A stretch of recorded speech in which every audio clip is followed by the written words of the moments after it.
हो सकता है आप वेजिटेरियन हो या नॉन वेजिटेरियन हो। अगर नॉन वेजिटेरियन है तो आप मीट खाते होंगे, और वेजिटेरियन है तो भी आप प्रोटीन खाते होंगे। वो प्रोटीन जो है आपके पेट में जाके उसका डाइजेशन हो जाता है। अब ये बात कभी आपने सोची है कि पेट के अंदर बाहर वाले मांस का हम डाइजेशन कर देते हैं, और पेट भी तो मांस का बना होता है। तो वो पेट जो है उसको ही हमारी जो एंजाइम्स हैं, हमारी जो एसिड्स हैं, वो डाइजेस्ट क्यों नहीं कर देती? मतलब पेट को डाइजेस्ट करके और अंदर घुस जाएं और पूरा शरीर डाइजेस्ट करना शुरू कर दें। एंजाइम्स तो एंजाइम्स हैं। तो फूड के अंदर डाइजेशन कैसे होता है, इसको आज हम समझेंगे, और साथ ही इस क्वेश्चन का आंसर भी हम जानेंगे कि किस प्रकार हमारी एंजाइम्स हमें नुकसान नहीं पहुंचाती, मगर वो नुकसान कुछ केसेस के अंदर पहुंचा भी सकती हैं अगर ये समस्या हो जाए तो फूड का डाइजेशन दो तरीके से पॉसिबल होता है, एक मैकेनिकल और एक केमिकल। मैकेनिकल का मतलब जैसे हम दांतों से फूड को पहले तोड़ते हैं, उसके बाद में मसल्स जो होती हैं वो भी उसको पिचकाने का काम करती हैं। तो चीजों को तोड़ना, उसको लुब्रिकेट करना, मिक्स करना, ये मैकेनिकल प्रोसेस है। साथ ही के अंदर केमिकल प्रोसेस होता है। तो केमिकल प्रोसेस के अंदर जैसे एंजाइम्स कई तरीके की एक्ट करती हैं, साथ ही के अंदर HCl जो हाइड्रोक्लोरिक एसिड होती है हमारे पेट के अंदर सिक्रीट होती है, वो भी डाइजेशन के अंदर हेल्प करती है। और ये जो मैकेनिकल और केमिकल प्रोसेस हैं, ये दोनों के दोनों जैसे ही हम खाना मुंह में लेते हैं वैसे ही शुरू हो जाते हैं। मतलब हम उसको चबाते हैं, साथ ही के अंदर सलाइवा के अंदर मिक्स करते हैं। ये जो सलाइवा है ये उसका लुब्रिकेशन भी कर रही है, साथ ही के अंदर इसके अंदर कई सारी उसने एंजाइम्स भी डाल दी हैं। तो मुंह का जो सलाइवा होता है उसके अंदर कुछ मिनरल्स होते हैं और कुछ एंजाइम्स होती हैं। मिनरल्स का मतलब सोडियम, पोटेशियम, क्लोरीन या बाइकार्बोनेट आयंस जो होते हैं वो सलाइवा के अंदर होते हैं, और साथ ही के अंदर ये एंजाइम्स होती हैं। तो हमारे सलाइवा यानी कि थूक के अंदर दो प्रोमिनेंट एंजाइम्स होती हैं, एक होती है सलाइवरी एमाइलेज और एक होती है लाइसोजाइम। इन दोनों के फंक्शंस अलग अलग होते हैं। सलाइवरी एमाइलेज नाम की जो एंजाइम होती है इसका मेन फंक्शन कार्बोहाइड्रेट्स का डाइजेशन होता है। कार्बोहाइड्रेट्स यानी जैसे रोटी हम खाते हैं, रोटी में ज्यादा कार्बोहाइड्रेट्स होता है, राइस के अंदर कार्बोहाइड्रेट होता है। उसके अंदर जो कार्बोहाइड्रेट यानी कि जो स्टार्च होता है मेजर कंपोनेंट, उसका ये हाइड्रोलिसिस करना शुरू कर देती है, मतलब एक केमिकल रिएक्शन करके उसको तोड़ना शुरू कर देती है। तो इन कार्बोहाइड्रेट्स का हाइड्रोलाइटिक एक्शन हो जाता है, और ये जो हाइड्रोलिसिस हो रहा है इसके अंदर 30% तक जो स्टार्च है उसका डाइजेशन हो जाता है, मतलब हाइड्रोलिसिस हो जाता है, और वो डाइसैकेराइड्स के अंदर कन्वर्ट हो जाता है। आप जब खाना खाते हो तो मुंह के अंदर ज्यादा समय तक रोटी चावल नहीं रहते, बहुत ही कम समय होता है, मगर इस कम समय में भी जो एंजाइम्स होती हैं, वो जो स्टार्च होता है वो उसको तोड़ना शुरू कर देती हैं। स्टार्च जो होता है वो एक पॉलीमर होता है, मतलब उसके अंदर कई सारे यूनिट्स होते हैं, छोटे छोटे छोटे छोटे छोटे से, उन सबको दो दो हिस्सों के अंदर तोड़ना शुरू कर देती हैं। हमारे मुंह के अंदर जो एंजाइम होती है वही, तो वो जो दो दो के हिस्से होते हैं, दो दो का ग्रुप होता है, उसको डाइसैकेराइड कहते हैं। मतलब एक शुगर प्लस एक शुगर, दो शुगर और दो शुगर को एक साथ बोलेंगे तो डाइसैकेराइड। स्टार्च के अंदर पॉलीसैकेराइड होता है, उसके अंदर हजारों जो शुगर्स होती हैं एक साथ में आपस के अंदर लिंक्ड होती हैं, तो दो दो के हिस्से हैं, उसको तोड़ तोड़ के ये एंजाइम है अलग करना शुरू कर देती है। यहां पर ये चीज भी हमको ध्यान रखनी जरूरी है कि जो सलाइवरी एमाइलेज है, लास्ट के अंदर किसी के भी ये ASE लगा है ना, एज लगा है, तो वो एंजाइम ही होती है। मगर कुछ एंजाइम्स के आगे एज नहीं भी लगा होता है, जैसे कि लाइसोजाइम के अंदर नहीं लगा हुआ। तो ये जो सलाइवरी एमाइलेज है, जो कि सलाइवा के अंदर पाई जाने वाली एंजाइम है, ये एक पर्टिकुलर pH पे काम करती है, और वो pH होता है 6.8। शरीर में अलग अलग जगह अलग अलग एंजाइम्स पाई जाती हैं, और हर एक एंजाइम को एक पर्टिकुलर pH चाहिए होता है, वहीं पर ही वो काम करती है।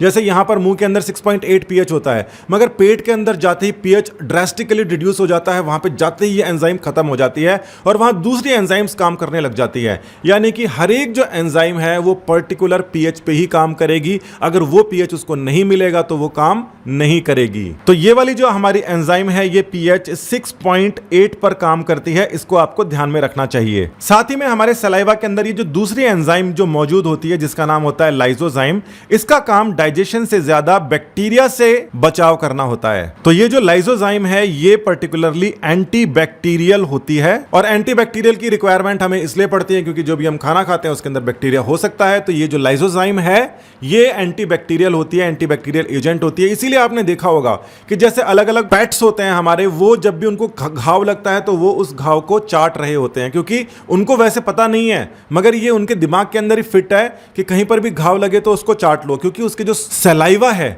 उस सलाइवा के अंदर एंटी माइक्रोबियल प्रॉपर्टी होती है, इसीलिए जो कुत्ते बिल्ली होते हैं वो अपने घावों को बार बार चाटते रहते हैं। इंसान ऐसा नहीं करते, क्योंकि हमें समय के साथ में सिखा दिया गया है कि घाव को धोकर उसके ऊपर दवाई लगानी है। मगर पहले वाले इंसान भी यही काम किया करते थे जब वैद्य, डॉक्टर्स ये सब नहीं हुआ करते थे, यानी कि जो सिविलाइजेशन है वो नहीं हुआ करती थी, उस समय भी इंसान ऐसे ही करते थे।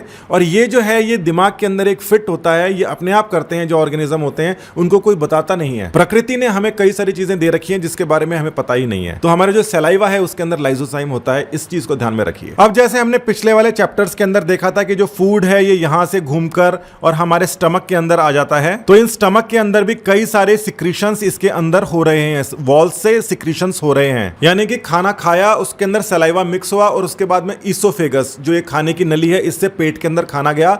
और पेट के अंदर भी कई सारे जो उसके अंदर, जैसे हमारे मुंह के अंदर अलग अलग ग्लैंड्स हैं ये सिक्रीशन करते हैं, वैसे पेट के अंदर भी आसपास में कई सारे ग्लैंड्स होते हैं, वो सिक्रीट करते हैं उसमें HCl और साथ ही के अंदर कुछ और चीजें, उनको हम जानते हैं। तो हमारे स्टमक के अंदर 4 से 5 घंटे तक खाना रहता है और इस 4 से 5 घंटे के अंदर क्या होता है इसका हम पता लगा रहे हैं। तो जो हमारा स्टमक है इसके अंदर कई सारे गैस्ट्रिक ग्लैंड्स होते हैं। गैस्ट्रिक ग्लैंड्स का मतलब स्टमक के ग्लैंड्स, और इन गैस्ट्रिक ग्लैंड्स के अंदर म्यूकस नेक सेल्स होते हैं, साथ ही के अंदर इनके अंदर पेप्टिक या फिर चीफ सेल्स होते हैं और पैराइटल सेल्स भी होते हैं जिनको ऑक्जेंटिक सेल्स भी कहा जाता है। पेट के अंदर जो खाना गया है उसके ऊपर 3 काम होने जरूरी हैं। पहली चीज तो उसके अंदर HCl मिलाई जाती है। HCl इसलिए मिलाई जाती है कि बाहर से जो खाना आया है उसको थोड़ा सा अच्छी तरीके से मिक्स भी कर लिया जाए और कोई माइक्रोब आया है तो उसको भी मार दिया जाए, क्योंकि मुंह के अंदर सारे के सारे माइक्रोब नहीं भी मरते। दूसरा, वो जो HCl है, इतनी खतरनाक HCl है और इतनी खतरनाक जो एंजाइम्स हैं जो प्रोटीन को डाइजेस्ट कर सकती हैं, जैसे मैंने शुरुआत के अंदर कहा था, उन एंजाइम्स को हमारे ही शरीर को तोड़ने से या फिर डाइजेस्ट करने से रोकने के लिए म्यूकस की भी रिक्वायरमेंट होती है। म्यूकस मतलब लिसलिसा सा जो पदार्थ है जो पूरे के पूरा जो स्टमक है उसको कोटिंग करे रखता है, उसकी भी रिक्वायरमेंट होती है, वो ये सिक्रीट करते हैं। और तीसरी चीज जो एंजाइम्स हैं, उन एंजाइम्स की भी जरूरत होती है। मतलब ये 3 चीजें जो हैं पेट के अंदर जो उसके ग्लैंड्स होते हैं वो सिक्रीट करते हैं, जिनको कहते हैं म्यूकस नेक सेल्स, पेप्टिक सेल्स या फिर चीफ सेल्स और पैराइटल या फिर ऑक्जेंटिक सेल्स। तो ये जो म्यूकस नेक सेल्स हैं ये म्यूकस सिक्रीट करते हैं, और ये जो पेप्टिक या फिर चीफ सेल्स जिसको बोलते हैं ये पेप्सिनोजन सिक्रीट करते हैं। यहां पर नया नाम आया है पेप्सिनोजन, और पेप्सिनोजन एंजाइम नहीं होती, ये प्रो एंजाइम होती है। प्रो एंजाइम का मतलब होता है जो बाद में एंजाइम बन जाती है। अब एंजाइम से पहले प्रो एंजाइम का क्या मतलब होता है कि ये मान लीजिए दूसरे शरीर के दूसरे हिस्से के अंदर बनी है, और ये जब स्टमक के अंदर आ जाएगी जहां पर pH एसिडिक इसको मिलेगा तो ये एंजाइम में कन्वर्ट हो जाएगी और उसके बाद में प्रोटीन को डाइजेस्ट करना शुरू करती है। यानी कि प्रो एंजाइम एंजाइम में चेंज हो जाती है HCl की प्रेजेंस में, और वो HCl निकालते हैं ये तीसरे तरीके के हमारे सेल्स। तो ये जो तीसरे सेल्स हैं हमारे ग्लैंड्स के अंदर, ये निकालते हैं HCl और साथ ही के अंदर देते हैं ये थोड़ा सा इंट्रिंसिक फैक्टर। ये इंट्रिंसिक फैक्टर आने वाली क्लासेस के अंदर जब एंजाइम्स के बारे में हम पढ़ेंगे तो डिटेल के अंदर पढ़ेंगे, मगर अभी आप ध्यान में रख लीजिए कि ये HCl और साथ ही के अंदर कुछ इंट्रिंसिक फैक्टर देते हैं। उस इंट्रिंसिक फैक्टर की वजह से विटामिन B12 का एब्जॉर्प्शन पॉसिबल होता है। अगर ये नहीं दें वो वाला फैक्टर तो विटामिन B12 को हमारा शरीर एब्जॉर्ब नहीं कर पाए, और विटामिन B12 बहुत जरूरी होता है शरीर के लिए। तो यहां पर सबसे खास बात क्या है, ये पेप्सिनोजन नाम की प्रो एंजाइम जो कि HCl की प्रेजेंस के अंदर पेप्सिन नाम की एंजाइम के अंदर चेंज हो जाती है। तो आप ये मान सकते हो कि ये ओजन हट जाता है, सिर्फ पेप्सिन पेप्सिन रह जाती है। इसको ऐसे भी समझ सकते हो कि किसी बॉटल के ऊपर कैप लगा हुआ है, नीचे बॉटल का नाम पेप्सिन है और ऊपर ओजन है। HCl क्या करती है, इस ढक्कन को खोल देती है और वो सिर्फ पेप्सिन पेप्सिन बच जाता है। याद करने के लिए ये तरीका ठीक है। और वो जो खुली हुई बॉटल है यानी कि वो जो एंजाइम है वो प्रोटीन का डाइजेशन शुरू कर देती है, और जब तक वो पेट के अंदर नहीं आएगी एंजाइम, तब तक अगर उसने डाइजेशन करना शुरू कर दिया तो जिस सेल के अंदर ये बनी हुई है उसी सेल को खाना शुरू कर देगी, क्योंकि वो सेल भी तो प्रोटीन का बना होता है। तो इस कॉन्सेप्ट को आप ढंग से ध्यान में रखिए कि जो एंजाइम है ये पेट के अंदर आने के बाद ही प्रोटीन डाइजेशन शुरू करती है, पहले से नहीं करती। अगर पहले से करती होती तो जहां पर वो एंजाइम बनती वहीं पर ही डाइजेशन करना शुरू कर देती। इसका मतलब हमारी बॉडी को ही डाइजेस्ट करना शुरू कर देती। तो ये बहुत ही इंपॉर्टेंट कॉन्सेप्ट है जहां से मैंने इस वीडियो की शुरुआत की थी। अब एक और चीज के ऊपर ध्यान देते हैं। जैसे हमने खाना खाया तो खाना खाने के बाद में उसको निगला, जो निगलते हैं छोटे छोटे से जो टुकड़ों को हम बारी बारी से निगलते हैं, एक बारी के अंदर जो निगला उस हिस्से को हम बोलस कहते हैं। और जो निगलने का जो एक प्रोसेस है, इस प्रोसेस को हम स्वेलोइंग तो कहते ही हैं, मगर टेक्निकल टर्म इसका डिग्लूटिशन है। इस डिग्लूटिशन का मतलब हो गया निगलना, और ये डिग्लूटिशन जो होता है वो बोलस का होता है। तो माउथ के अंदर हमने बहुत सारा खाना खाया और उसके बाद में एक बार एक टुकड़े को निगला, तो ये टुकड़ा सीधा सीधा नीचे आ गया, और ये जो टुकड़ा है इसको हम बोलते हैं बोलस। एक और चीज होती है, जैसे आपने निगला, उसको तो आपने बोल दिया डिग्लूटिशन, मगर उस निगलने के लिए ऊपर से नीचे जाता है तो पूरा का पूरा जो पाइप है, जो फूड पाइप है, ये ऊपर से लेके नीचे तक ऐसे ऐसे ऐसे करके पिचकता रहता है। और इस पिचकने की प्रोसेस के दौरान जो मतलब जैसे ये पिचका, यहां से पिचका, थोड़ा थोड़ा पिचका, तो खाना आगे आगे आगे आता रहा। ये जो मूवमेंट है, ये इस तरीके का जो मूवमेंट होता है ऊपर से नीचे तक, इस मूवमेंट को बोलते हैं पेरिस्टाल्सिस मूवमेंट। तो डिग्लूटिशन के साथ ही ये जो बोलस है ये ऊपर से नीचे आना शुरू हो जाता है और जगह जगह पिचकता रहता है चीजें, ताकि ये नीचे इसको पुश करते जाएं, और इस मूवमेंट को क्या बोलते हैं? पेरिस्टाल्सिस।